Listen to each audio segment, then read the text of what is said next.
Еңбек бақыттың әкесі. Адамдар қандай жағдайда болса да, олар әрқашан жайлылық пен қолайсыздықты таба алады. Өзінің жаман әдеттерін жеңе білген адам күшті. Көптеген адамдар мүмкіндік туралы ойлаудың орнына қорғаныс туралы ойлайды. Олар өлімнен гөрі өмірден көбірек қорқатын сияқты. Қой бол, сені қасқыр жейді. Ешкімге жаман сөз айтпа, бірақ бәрі туралы білетін жақсы нәрселеріңді айт. Мен 60 жасымда вегетарианшы болдым. Мөлдір бас және үшқыр тапқырлық. Содан кейін менде болған өзгерістерді осылай сипаттар едім. Ет жеу, орынсыз өлтіру. Қыздың кемшілігін білгің келсе, достарының алдында мақта. Бүгін істей алатын нәрсені ертеңге қалдырмаңыз. Дұшпанға қарыз бер, дос табасың. Досыңа қарызға ақша берсең, одан айырыласың. Байлық оның иесінде емес, одан ләззат алуды білгенде. Білімге салынған инвестиция әрқашан ең жоғары табыс әкеледі. Қатені түзету емес, қайсарлық кез келген адамның немесе ұйымның абыройын түсіреді. Жалқаулық бәрін қиындатады. Ерте жатып, ерте тұру адамды сау, бай және ақылды ететін нәрсе. Тыныштық пен тыныштықта өмір сүргісі келетін адам білгенінің бәрін айтып, көргеніне баға бермеу керек. Білім екі түрлі. Біз өзіміз тақырыпты білеміз, немесе ол туралы ақпаратты қайдан табуға болатынын білеміз. Дәрігер неғұрлым жақсы болса, соғұрлым пайдасыз дәрілерді біледі. Тәкаппар адамдар басқа адамдарға мақтануды жек көреді. Барлық адамдарды үш түрге бөлуге болады.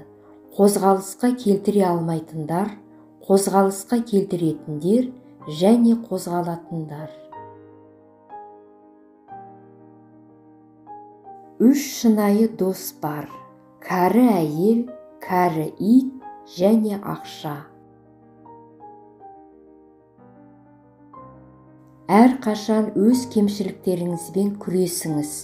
Көршілеріңізбен тату болыңыз және әр жаңа жыл өзіңізді жақсы адам ретінде табыңыз.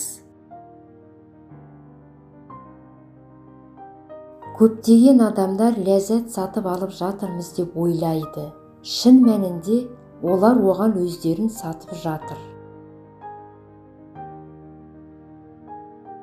Адамдар тамақ әзірлеуді үйренгеннен бері табиғат талап еткеннен 2 есе көп тамақтанады.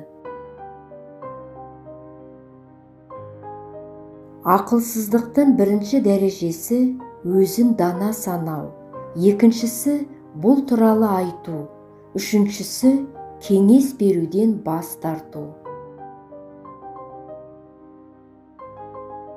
Әдемі сөйлегенше әдемі істеген жақсы. бір минут болса да сенімді болмасаңыз, бір сағатты да босқа өткізбеңіз. Тамақтану үшін өмір сүрме, өмір сүру үшін тамақтан. Неғұрлым көп тамақ болса, соғұрлым ауру көбейеді.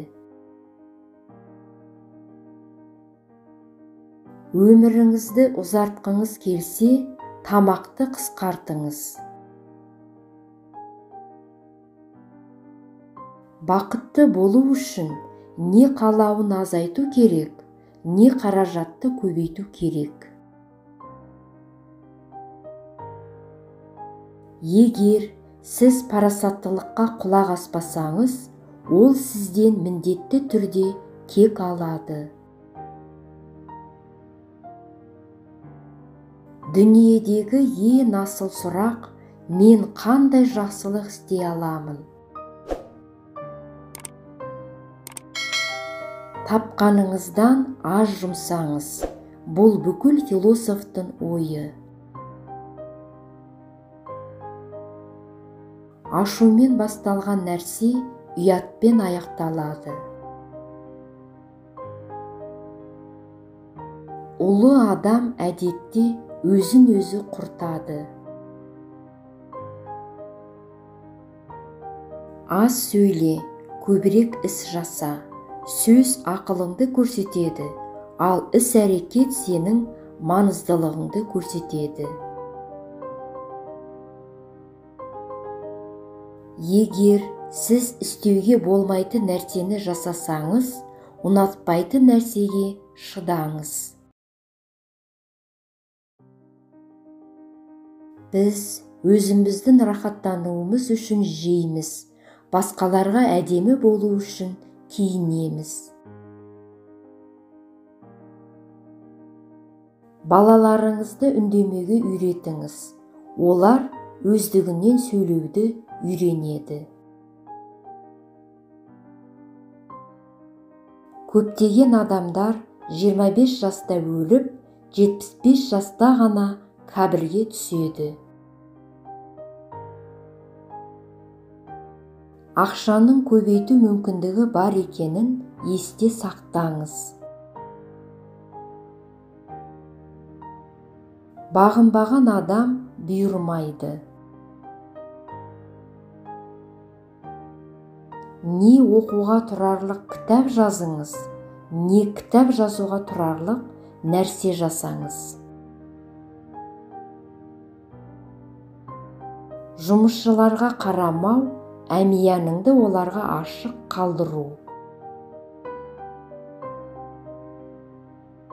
Бойдақ аяқталмаған жан, ол жарты қайшы сияқты.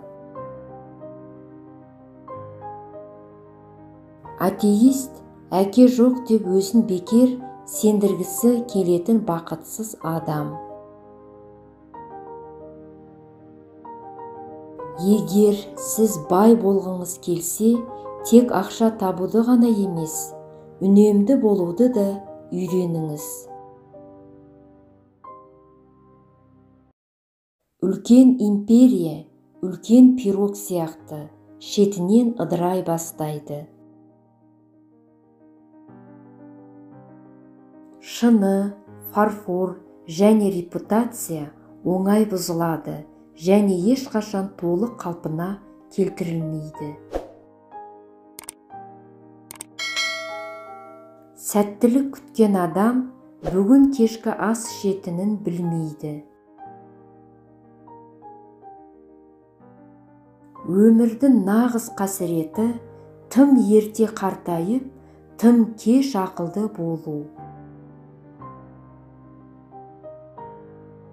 Мейірімсіз сұлулық талапсыз өледі. Адам еңбек құралдарын жасайтын жануар. Бір жақсы күйеу екі жақсы әйелге лайық. Тауар неғұрлым сирек болса, соғұрлым қымбаттырақ. Қолданылатын кілт әрқашан жарқырайды. Қолданбаған таланттар көлеңкедегі күн сағатындай. Тәж бас ауруын емдемейді. Шаршау ең жақсы жастық.